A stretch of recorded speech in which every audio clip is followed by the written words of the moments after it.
Padre, dame la parte de los bienes que me corresponde, y le repartió los bienes. No muchos días después, juntándolo todo, el hijo menor se fue lejos a una provincia apartada, y allí desperdició sus bienes viviendo perdidamente. Y cuando todo lo hubo malgastado, vino una gran hambre en aquella provincia, y comenzó a faltarle. Y fue y se arrimó a uno de los ciudadanos de aquella tierra, el cual le envió a su hacienda para que apacentase cerdos. Y deseaba llenar su vientre de las algarrobas que comían los cerdos, pero nadie le daba. Y volviendo en sí dijo: ¿cuántos jornaleros en la casa de mi padre tienen abundancia de pan? Y yo aquí perezco de hambre. Me levantaré e iré a mi padre y le diré: Padre, he pecado contra el cielo y contra ti. Ya no soy digno de ser llamado tu hijo. Hazme como uno de tus jornaleros. Y levantándose vino a su padre, y cuando aún estaba lejos, lo vio su padre, y fue movido a misericordia, y corrió y se echó sobre su cuello y le besó. Y el hijo le dijo: Padre, he pecado contra el cielo y contra ti, ya no soy digno de ser llamado tu hijo. Pero el padre dijo a sus siervos: sacad el mejor vestido y vestirle, y poned un anillo en su mano y calzad en sus pies, y traed el becerro gordo y matadlo, y comamos y hagamos fiesta, porque este mi hijo muerto era y ha revivido, y se había perdido y es hallado. Y comenzaron a regocijarse. Y su hijo mayor estaba en el campo. Y cuando vino y llegó cerca de la casa, oyó la música y las danzas. Y llamando a uno de los criados, le preguntó qué era aquello. Él le dijo: tu hermano ha venido, y tu padre ha hecho matar el becerro gordo, por haberle recibido bueno y sano. Entonces se enojó y no quería entrar, y salió. Por tanto su padre le rogaba que entrase. Mas él respondiendo dijo al padre: he aquí tantos años te sirvo, no habiéndote desobedecido jamás, y nunca me has dado ni un cabrito para gozarme con mis amigos. Pero cuando vino tu hijo, que ha consumido tus bienes con rameras y ha hecho matar para el becerro gordo. Él entonces le dijo: hijo, tú siempre estás conmigo y todas mis cosas son tuyas, mas era necesario hacer fiesta y regocijarme, porque tu hermano era muerto y ha revivido, se había perdido y es hallado. Puede sentarse. Hermosa parábola que nuestro amado Jesús nos narra. El tema del mensaje es la misericordia del Padre. Quiero predicar un poco acerca de la herencia del hijo menor. Era 1/3 lo que a él se le daba, pues el hijo mayor eran 2/3 por la primogenitura. En el libro de Deuteronomio 21:17 dice que al primogénito se le daba una doble porción, y como él era el hijo menor, entonces se le daba a él nada más 1/3. De acuerdo a la ley de Moisés, los cerdos eran animales inmundos.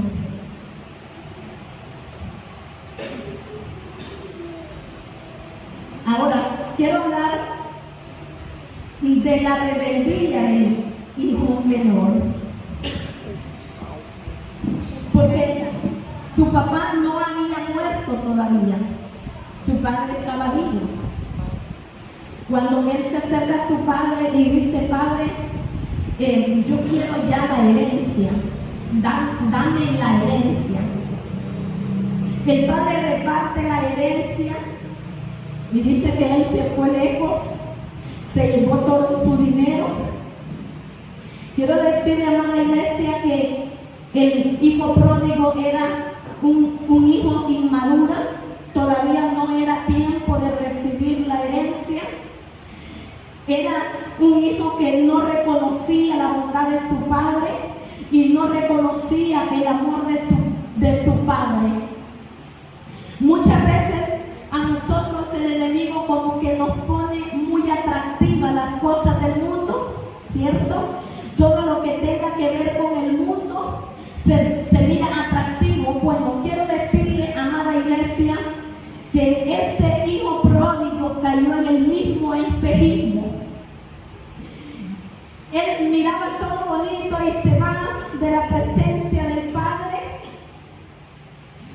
Y el enemigo, cuando lo llama a uno para el mundo, el enemigo cuando te invita a ti al pecado, no te dice que después de eso viene la humillación, porque este hijo pródigo cayó en gran humillación, porque para un judío pararse, escuche bien, pararse delante de los cerdos que se alimentaban era de gran humillación. No digamos trabajar con los cerdos y alimentarlos. Y él llegó a caer tan bajo. Ahora, ¿por qué le vengo a predicar esto? Porque eso es lo que representa el pecado. El pecado, amada iglesia, es lo que representa. El pecado te humilla delante del Padre, delante de Dios. Y no es una humillación buena porque le quita todo. Él era hijo y llegó a ser esclavo en esa tierra. Nosotros ya no somos esclavos más del pecado, ¿cierto? Somos hijos. Pero muchas veces pasa cuando el enemigo nos pinta las cosas o el mundo nos atrae, o probablemente nosotros que somos nuestro propio enemigo no nos conquistamos a nosotros mismos para Cristo y no vivimos acorde al llamado que nosotros tenemos. Ahora este hombre necesitaba salir del pozo donde estaba, de la humillación donde él había caído, y había tres cosas que lo podían sacar de ahí, y era el humillarse, y era el arrepentirse, y era el pedir perdón. ¿Cuántos de los que estamos aquí alguna vez nos cansamos en el camino del Señor y retrocedimos, nos huimos al mundo? Porque eso es lo que representa esta parábola.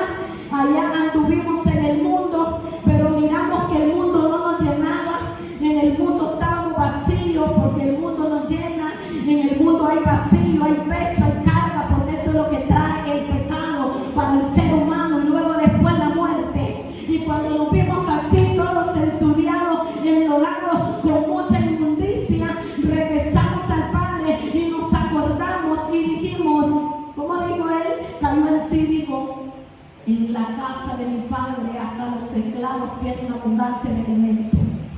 Me voy para donde mi Padre. Y él tuvo que arrepentirse para eso. Ahora, como le dije, que el tema del mensaje era la actitud del Padre, la misericordia del Padre.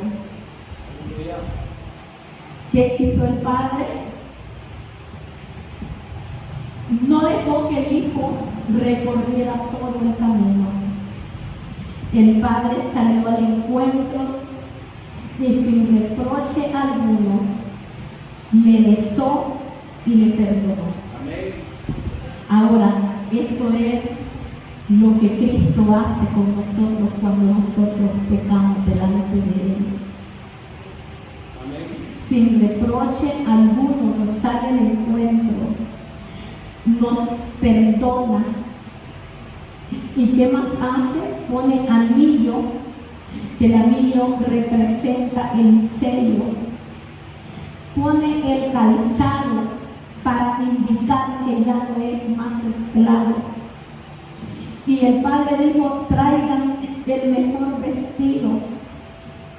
El anillo es símbolo de autoridad, el anillo representa de vuelta a casa, de vuelta a tomar la autoridad, la posición que él tenía como hijo. Porque él ya había andado por mucho tiempo como esclavo, trabajando en la inmundicia con cerdos. Y cuando él viene de regreso, Dios le vuelve a dar la misma postura, la misma autoridad. Por eso, amada iglesia, si tú has caído, vuélvete al Padre, porque Él está dispuesto a volverte a dar esa misma postura, esa misma autoridad, a volverte a dar ese anillo, a volverte a cambiar los vestidos si se ensuciaron. Si tú estás descalzo delante de Él, Él vuelve a calzar tus pies. Él andaba descalzo y que es andar descalzo. Él había perdido. Las sandalias en la Biblia representan el Evangelio. El anillo, la autoridad. Y el Padre hace fiesta. Y el Padre está alegre porque dice que ese es mi hijo que había muerto. Ahora vive. Y es que nosotros tenemos ese Dios que nos ama tanto y que su misericordia es tan grande con nosotros. Amén. Cuando tú vienes a la casa del Señor, Él no te reprocha nada. Cuando tú vienes arrepentido delante de Dios, Él no te reprocha, amada iglesia. Él está esperándote con esa actitud de perdón, con esa actitud de amor, con esa actitud de misericordia, con esa actitud de todo te pertenece, todo es tuyo. El Padre no preguntó al Hijo, no le preguntó, bueno, ¿y tú qué hiciste tu herencia? ¿Tú qué hiciste con el dinero que yo te di? Porque creo que nosotros, de seres humanos, si hubiésemos preguntado a un hijo que le hubiésemos dado su herencia y él se va y regresa después todo peludo, todo chuco, y le hubiéramos dicho, bueno, y su dinero que lo hizo, papita, hágase responsable de su propia vida, cierto. Pero nuestro Dios no es así, ni siquiera le preguntó qué hiciste el dinero, por qué venís así. Él estaba con los brazos abiertos para recibir a su Hijo. Ese es el Dios que nosotros tenemos. Él está siempre con los brazos abiertos contigo, amada iglesia. Y si tú estás en pecado todavía, y si tú no te consideras hijo de Dios, entonces este es tu tiempo para que le busques. Recuerda, amada iglesia, y los que me van a mirar después, que Cristo viene. Cristo está a las puertas. Estamos viviendo los últimos tiempos y este es tu tiempo.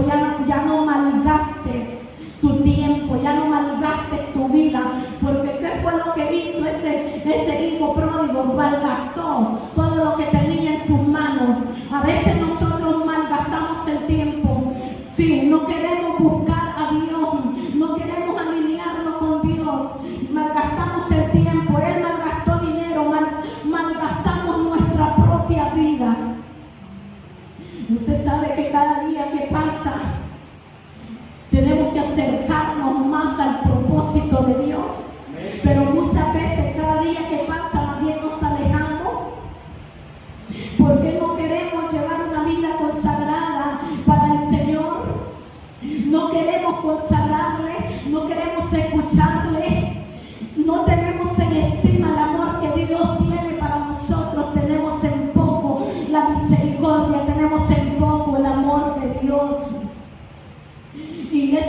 varón tenía en poco el amor, tenía en poco la misericordia de Dios. Y es que el mundo le ofreció, amada iglesia, el espejismo que el mundo ofrece para que tú sigas el pecado y no te levantes del pecado. Cuando él hubo malgastado todo, entonces dice que en esa tierra él dijo, cayó en sí. ¿Y sabe por qué le fue tan mal? ¿Usted sabe por qué le fue tan mal al hijo menor? Porque abusó